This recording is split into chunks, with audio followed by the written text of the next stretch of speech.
So I got an email from someone who is a 25-year-old French INTJ, and he was dating someone who is a 24-year-old Chilean. Sorry that this is a late video again, as I've said in another video. We changed emails and it was my bad. Didn't update it on the about page. So just write into AskBrainvsHeart@gmail.com. That is the updated email. We weren't checking the old one, which is why we didn't get these. So what he's basically saying is that they really liked each other, but they were in a long distance relationship since 3 years, or for 3 years. They've been having issues and challenges because of the distance, obviously, and their personalities, but they worked it out because they really liked each other. Well, the short of it is her family is not okay with her dating this person, not necessarily because of who he is, but the distance. They don't really take it that seriously, and she's being hounded about it every time she brings it up. Her family life seems to take precedent over their relationship because she lives there with her family. The French INTJ said that he also wanted to engage with her parents in the discussion,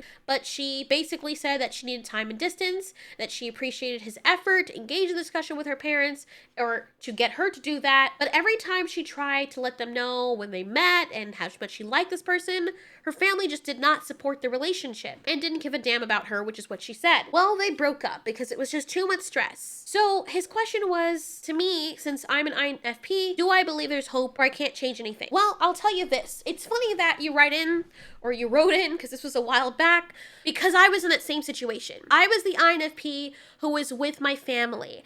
And they didn't know. The only difference in this relationship, because I've had another long distance relationship, and I'll share that with you shortly, but they didn't know I was in a relationship with my INTJ, who's now my husband. They knew we were talking, they knew we were friends, but because of how religiously strict my mother was, I kept things from her. My relationship was just not something that I like sharing, because it just would turn into this whole thing. Does he love God? All of that.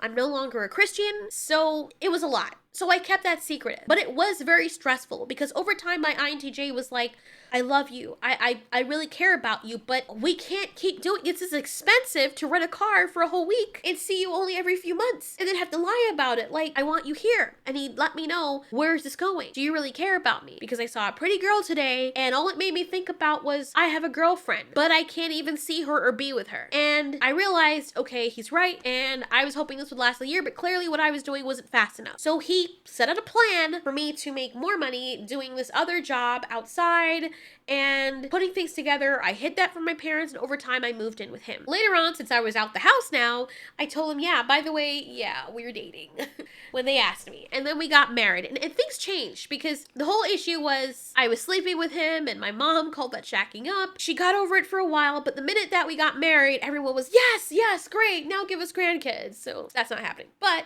it worked out. But there was a relationship I had before that point, not to an INTJ guy. He was, I think he was an ESFP, like my dad, and he was broken, very broken man, a Russian guy. And he was in Florida.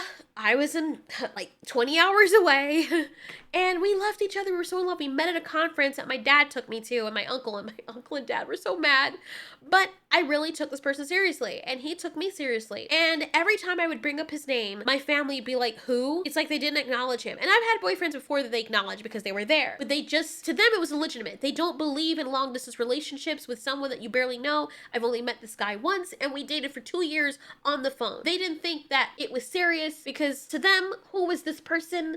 We don't even know what he looks like except for your dad. You're talking this, we don't take that seriously. You're being stupid. And that they weren't as vitriolic as this girl's parents seemed it to be, but in their mind, it was a waste of time. It wasn't serious. And I think that's where her family was coming from. Now, in the end, the decision honestly is up to her. You cannot make her do anything. If you're an INTJ or if you're a guy in general and a girl is in a long distance relationship, just like my INTJ did, you have to ask her. Because honestly, the state that I was in, it's better that I had moved to my husband's state because there's just more opportunities there. He wasn't going to move all the way down here to get a place here and it's more expensive. Plus his family is all down there.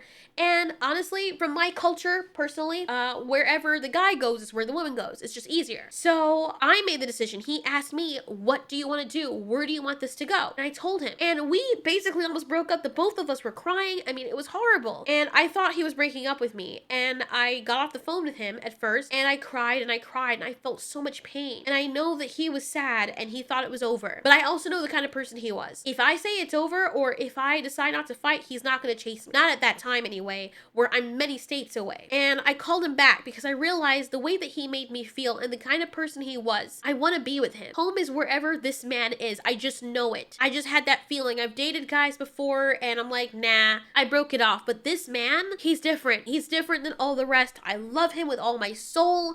And if I don't fight for him, I'm going to lose him. So I called him back and I said, listen to me. I know this is hard, but I want to do whatever it takes for us to be together because I love you with all my heart. I don't want anybody else. And he said he felt the same way. And he said, are you willing to listen to my plan? And I said, yes, whatever you tell me to do, I will do. Well, within reason. Because he wanted me to give up my online business to work 2 jobs to make it happen faster. I said, I'm not doing that because if I do that, I'm building this for the future. And if I stop building and investing in this business, I'm not going to have it later on. Glad I didn't listen to him because that business ended up being very lucrative. And now I can work from home because of it. So he said, fine. I said, I will work outside. I'll do what you tell me to do. He handled my finances. He made a spreadsheet. I mean, he put most of it together. And long story short, now we're married. So I had to make that move. As the female, I had to say, look, the guy put his cards out there and he was willing to work out with me. He said he's willing to wait if we can make this happen. But initially I got too emotional and I was ready to I just thought it was over. But after I had time to breathe and think about what I'd be losing, I had to make that decision and say, I'm going to put this effort towards doing this because I can't keep taking his money or wasting my money going every few months to go and hang out with him for a week just to go back. Where's that going to go? I think that long distance relationships should not be longer than a year to 2 years. And if you have to have a long distance relationship that long, it has to be because you're already married and somebody else is going somewhere for an opportunity, or if someone's in the military. So that's how we worked it out. So if you're asking me if there's hope, there's only hope if she's willing to do something about it. If she's the one that let you go and she said she needed time and distance, she's made her choice. She's made her choice and it's not you. It's her family. Unfortunately, especially people who are Asian, South American, basically almost like a lot of the countries that are not the US and Britain and those European countries, they're very family oriented. So their culture and family is always going to come first. Their family are also very religious. So religion and culture is a big part of their lives, and that also teaches the children to be obedient to their parents. So they're going to think that they're going to go to hell or not have a good life or luck if their parents don't bless their union. So they're most of the time going to choose their family over you, especially if you're in a long distance relationship where the family can't see you to know that you're good enough for their daughter. That's just how their culture is. My husband told me about an ex that he had, which the same thing basically happened, and she ended up going back into her Asian culture. I think he already realized the relationship was over regardless, but ultimately that's what it was going to be. It's very hard for someone who is deep in that culture to come out of it, especially when they have all their family around. Because if something happens to you, it's not like she has anybody else. She only has her family. So if you're in a long distance relationship with someone, you need to have that discussion with the person. Where do you see this going? You need to make the moves in saying, this is what I want, and I'm willing to put this effort forward, but you also have to put this effort forward. Unless the guy or whoever has a lot of money and can pay for the person to move up with them, that person has to be willing to put the effort in to also meet that other person halfway so they can have a life together. Otherwise, it is hopeless. Nothing you can do can make someone do what you want them to do. So I hope that helps. Try to avoid long distance relationships. I've been in them and they can be great, but they have to go somewhere. And a lot of people that have written in have said they've been in a long distance relationship for 5 years. I'm like, okay, unless you're both okay with being in an open relationship or you're not really serious, you can't see that going anywhere. You have to have a plan in mind. Just saying. But anyway, if you have any other questions, you can comment or write into AskBrainvsHeart@gmail.com. Thanks so much for watching. We'll see you in the next